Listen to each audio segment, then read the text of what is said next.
우리나라가 경제협력개발기구 OECD 회원국 가운데 잠재 성장률이 세 번째로 많이 떨어졌습니다. 정부가 재정을 투입하는 단기 부양책에 기댈 게 아니라 민간의 경쟁력을 키워야 한다는 지적이 나옵니다. 이런 가운데 재정 투입보다 세금을 줄여주는 게 경제 성장에 더 효과적이라는 분석도 나왔는데요. 우리 경제 상황 진단해 보고 올바른 해법 뭔지 살펴보겠습니다. 한국경제연구원 조경엽 선임연구위원과 함께합니다. 박사님 어서 오세요. 네, 안녕하십니까? 네, 잠재 성장률이 OECD 회원국 가운데 세 번째로 많이 떨어졌다고 합니다. 저희가 경제 성장률 얘기는 많이 하는데 잠재 성장률이 어떤 차이가 있는 건지 또 상황이 얼마나 안 좋은 건가요? 예, 그 잠재 성장률은 이제 노동이나 자본, 이제 우리가 가용할 수 있는 모든 것들을 이제 투입을 해서 인플레이션이 나타나지 않는 선에서 이제 성장할 수 있는 최대한 선이라고 이제 보면 되고요. 예. 근데 이 잠재 성장률이 이제 너무 빠르게 이제 떨어지다 보니까 이제 우리가 이 장기 저성장에 진입한 게 아니냐는 이런 이제 우려까지 나오고 있습니다. 이제 OECD 전망에 따르면 우리나라 잠재 성장률이 2.72%는 이제 2017년에 비해서 0.42%포인트나 이제 하락을 했는데 네. 이는 이제 아일랜드나 터키에 이어서 가장 큰 폭으로 떨어진 것입니다. 그런데 이제 미국이나 이제 일본 등 이제 주요 선진국들은 오히려 이제 잠재 성장률이 이제 올라가고 있거든요. 그러다 보니 이제 우리나라만 유독 이렇게 이제 잠재 성장률이 큰 폭으로 떨어지니까 이 우리나라 성장 엔진이 꺼진 게 아니냐 이런 이제 우려가 나오고요.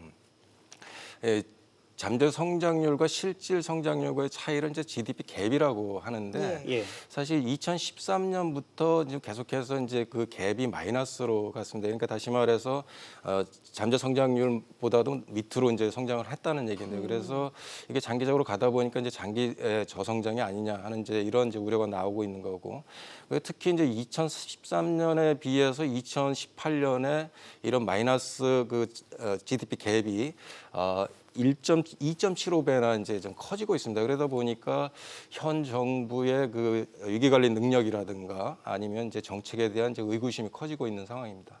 네, 그러면 이 잠재 성장률 자체가 떨어지는 거예요. 이제 갭이 아니라 잠재 성장률 자체가 떨어지는 게 구체적으로 어떤 이유들 때문인지 좀 짚어볼 수 있을까요? 예, 잠재 성장률을 이제 결정하는 것들이 이제 노동, 자본, 총 요소 생산성 이게 세 가지인데요.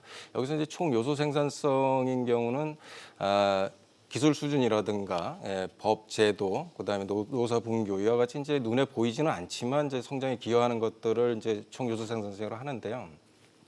이와 같이 이제 세 가지 요소들이 이제 감소하게 되면 잠재 성장률이 이제 떨어지게 됩니다.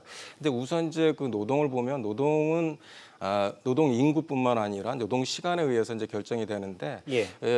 생산 가능 인구가 이제 2017년부터 이제 감소를 하기 시작을 했습니다. 그리고 이제 최저임금이나 근로시간 단축으로 인해서 우리나라 이제 노동 시간도 급격히 줄어서 그래서 이제 노동의 이제 공급이 줄어들고 잠재 성장이 떨어지는 현상이 이제 발생을 하고 있는 거고요.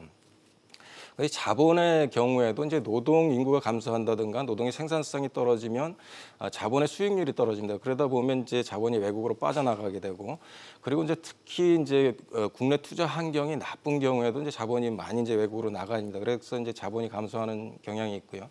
총 요소 생산성인 경우도 이제 우리나라 같이 갈라파고스 규제 같이 규제 장벽이 높다 보면 이제 기술 진보가 상당히 느리게 더디게 진행이 되는데요. 실제적으로 규제 때문에 이제 4차 산업 혁명 기술에 있어서도 중국에마저도 이제 지금 뒤처지고 있는 경우 아닙니까?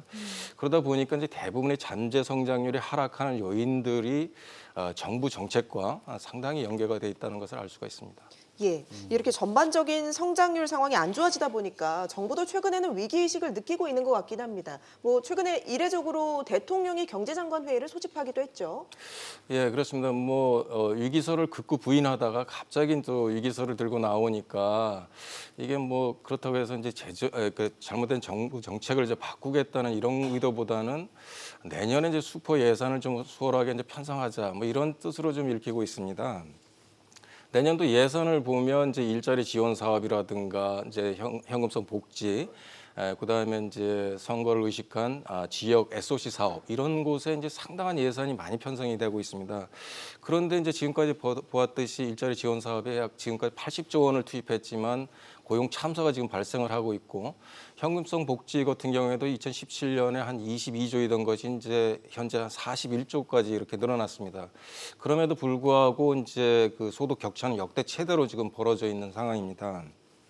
그리고 이제 예비 타당성 조사까지 면제해 가면서 지역 사업을 벌이는 것도 지금 상당히 늘어나고 있는데 대부분이 부실 사업이라고 할 수가 있습니다. 이와 같이 이제 세금, 이제 다시 말해서 효율적인 곳에서 세금을 걷어갖고 비효율적인 곳에 이렇게 재원을 이전하는데 이제 사실은 경제가 성장을 할 수가 없는 거죠.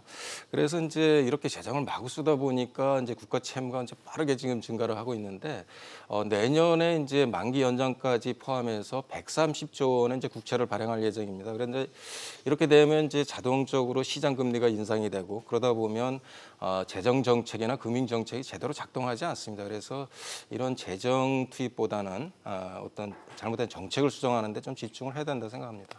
네, 지금 이 재정 투입보다는 뭐 정책 수정이 더 필요하다 뭐 이런 식의 말씀을 하셨는데 뭐 근본적인 해결책이 있다면 어떤 것들이 있을까요?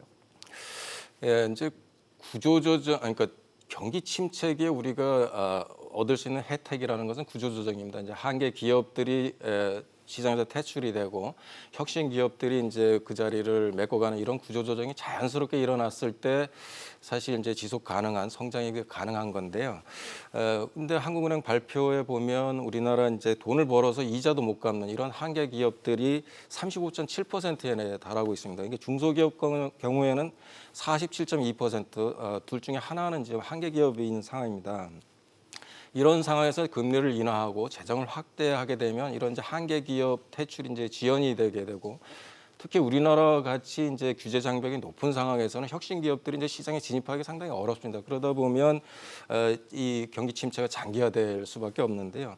그래서 지금과 같이 이제 정책 실패를 재정으로 메꾸는 이런 이제 재정 만능주의가 지속이 된다면 저성장이 이제 구조적으로 이제 고착화될 수밖에 없습니다. 그래서 이런 저성장에서 벗어나기 위해서는 이 재정 확대나 이런 거보다는 이제 그 정책 수정, 그다음에 규제 개혁, 노동 개혁 이런 데 좀 집중하는 것이 맞다고 생각합니다. 예, 어제 한국경제연구원에서 한 분석을 내놨습니다. 박사님께서 계신 곳이기도 하죠. 그 경제 성장의 효율적인 것은 이제 세금을 줄여주는 게 재정 지출보다 더 낫다. 이런 분석을 내놓으셨던데 어떤 내용인가요? 예, 이제 재정 정책이나 재정 확대나 감세의 경우는 이제 누가 돈을 쓰는 것이 더 효과적인가 이런 것을 측정하는 건데요. 이번에 이제 한경련 발표를 보면 정부가 쓰는 것보다는 민간이 직접 돈을 쓰는 것이 GDP 증가에 더 효과적이라 이런 것을 이제 보여주는 건데요. 예. 한경련 발표를 보면 이제 정부가 100원을 지출을 하면 국민 소득이 한 58원 증가하는 거로 추정이 되고 세금을 이제 100원 줄여주면 국민 소득이 이제 102원 정도 증가하는 걸로 나타나서 감세가 더 효과적인 것으로 이제 평가를 하고 있습니다.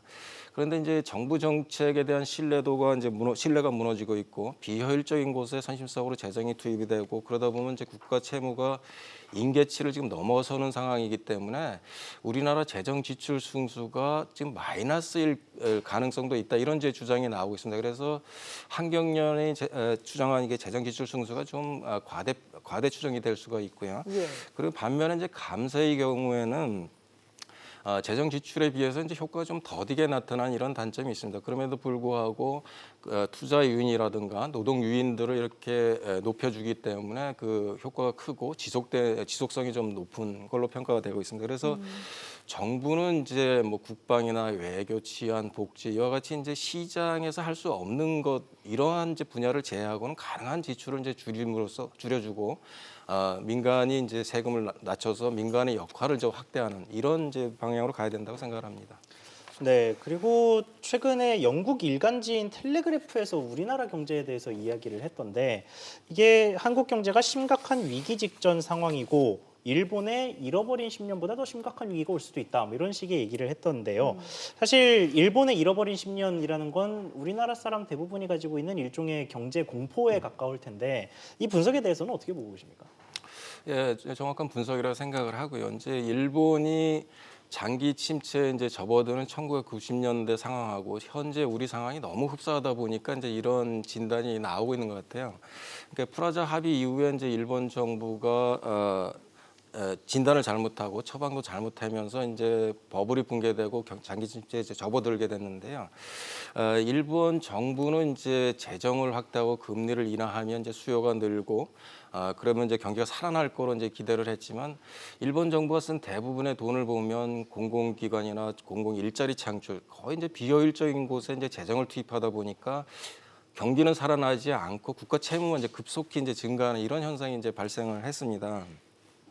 특히 이제 이런 재정 확대와 금리 인하 정책으로 인해서 구조조정이 지연이 되고 당시에 이제 글로벌 성장 동력으로 떠오르던 ITC 산업에 대한 투자하는 것을 시기를 좀 놓친 경향이 있습니다. 그러다 보니까 이 저성장이 이제 장기화되는 이런 이제 원인 가장 큰 원인으로 지목이 되고 있는데요. 그래서 이제 우리나라도 보면 일본의 경우는 그래도 이제 그 기축통화국이고 그다음에 이제 그 기술 수준이 기초과학 기술 수준이 미국 다음으로 가장 높지 않습니까? 그러니까 네. 20년을 견뎠는데 우리는 이제 그렇지 못할 것 같아요. 그래서 우리도 이제 이런 이제 재정이나 금리나 경기 부양보다는 구조조정에 좀 초점을 맞춰서 지금 4차 산업혁명 기술에서 이제 뒤떨어지지 않고 거기에 투자 실기를 하지 않도록 하는 이런 노력이 필요하다고 생각합니다. 네, 여기까지 듣겠습니다. 한국경제연구원 조경엽 경제연구실장과 함께했습니다. 고맙습니다. 예, 감사합니다.